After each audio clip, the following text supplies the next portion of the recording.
আসসালামু আলাইকুম। নতুন আরেকটা প্রোডাক্টের আপডেট নিয়ে আপনাদের সামনে ছোট্ট একটা ভিডিও নিয়ে আসলাম। এই প্রোডাক্টটা 3 কেজি ওজন, 3 কেজি প্লাস ওজন হবে এবং দেখেন যথেষ্ট মোটা থিকনেসের পাইপ ব্যবহার করা হয়েছে। হাতুলে আমরা ব্যবহার করেছি 12 ইঞ্চি মোটা থিকনেসের লোহার পাইপ এবং এটাও লোহার পাইপ কেটে মাঝখান থেকে কেটে তারপরে আমরা এটা তৈরি করেছি। তো এটা টোটাল লম্বা আছে 30 ইঞ্চি প্লাস এবং ওজন অনেক ভার আছে হলো 3 কেজি প্লাস হবে, প্লাস মাইনাস 3 কেজি হতে পারে।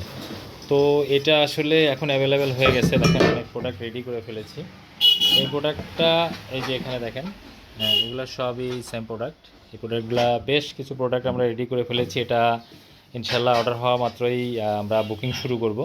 কারণ হলো একটা প্রোডাক্টের আপডেট যখন আমরা তৈরি করি তখন ছোট ছোট করে আপডেট দেওয়ার চেষ্টা করি, তখনই অলরেডি অর্ডার হয়ে যায়। বেশ কয়েকটা অর্ডার অলরেডি রয়েছে, তাদেরকে পাঠাবো এবং ভিডিও প্রকাশ করতেছি মাল প্রোডাকশন কমপ্লিট হওয়ার পরে। তো দেখেন এই যে অংশটা আছে, এই অংশটা হলো ধারালো অংশ।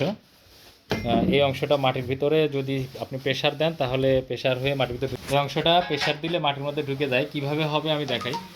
সাপোজ ধরেন আপনার ল্যান্ডটা এরকম আছে, তো আপনি জিনিসটা এইভাবে করে প্রেশার দিবেন, এখানে ধরে এইভাবে জাস্ট প্রেশার দিবেন, মাটির মধ্যে ঢুকে যাবে। আপনার যতটুকু পরিমাণে প্রয়োজন ততটুকু পরিমাণে প্রেশার দেওয়ার পরে তো আপনি এটা তুলে ফেলবেন না, জাস্ট এইভাবে রাউন্ড দিয়ে ঘুরাবেন, এরকম ঘুরায় এদিকে একটু প্রেশার দিবেন, তারপরে এইভাবে আরেকটা ঘুরান দেবেন। ঘুরান দেওয়ার পরে দেখা যাবে ওই মাটি সহ এটার সাথে উঠে চলে আসবে এবং আপনি জিকে নলা হোক, জিকের কষা বলে অনেকেই, এবং হলো বাঁশ, মানে এই যে এইরকম মোটা থিকনেসের বাঁশ বা এর থেকে হালকা একটু মোটা থিকনেসের বাঁশও আপনারা মানে ওই গর্তের মধ্যে দিয়ে খুব সহজেই, মানে এটা দিয়ে আমার মনে হয় 10 থেকে 15 সেকেন্ড হলেই একটা গর্ত কমপ্লিট হয়ে যাবে।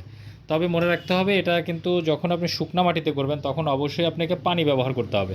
হালকা একটু যতটুকু পর্যন্ত এই পর্যন্ত গেড়ে গেলে হালকা যে কোনো একদিকে এইভাবে একটু কাত করবেন, তারপর ওখানে পানি দিয়ে আপনি এইভাবে চাপ দিলে ভেতরে ঢুকে যাবে। আর যদি নরম মাটি বা কাদা মাটি হয় সেক্ষেত্রে আপনার পানি দেওয়া লাগবে না, জাস্ট এটা একটু প্রেশার দিয়ে ঢুকাইতে পারবেন এবং প্রেশার দিয়ে ঢুকাই দিয়ে এভাবে প্রেশার দিলে ঘুরন দিলে আপনার গর্তটা তৈরি হয়ে যাবে। তবে কাদা মাটির ক্ষেত্রে ওই ধরনের কোনো কিছু প্রয়োজন হবে না, আপনারা রিল্যাক্সে এটা দিয়ে কাজ করতে পারবেন। এই প্রোডাক্ট এখন রেডি আছে, অনেক প্রোডাক্ট রেডি আছে, আপনারা অর্ডার করলে আমরা কিন্তু পাঠিয়ে দিতে পারবো। এটা কিন্তু খুবই শক্তিশালী করে তৈরি করা হয়েছে, দেখেন ঝালাইগুলো একদম ক্লিয়ার করে ঝালাই দেওয়া আছে প্রত্যেকটাই, এবং উপরে সবুজ কালার দেওয়া আছে, নিচে যাতে জং না ধরে সেই জন্য আমরা কালো কালার করে দিয়েছি। এবং কালার ফিনিশিংটা দেখেন একদম মানে মেশিন দিয়ে কালার করে এগুলা। তো আপনারা কিন্তু এটা এখন থেকে আমাদের কাছে পেয়ে যাবেন। তো এটার বিস্তারিত জানতে আমাদের স্ক্রিনে দেওয়া নাম্বারে ফোন করতে পারেন অথবা সরাসরি আমাদের ইনবক্সে যোগাযোগ করতে পারেন।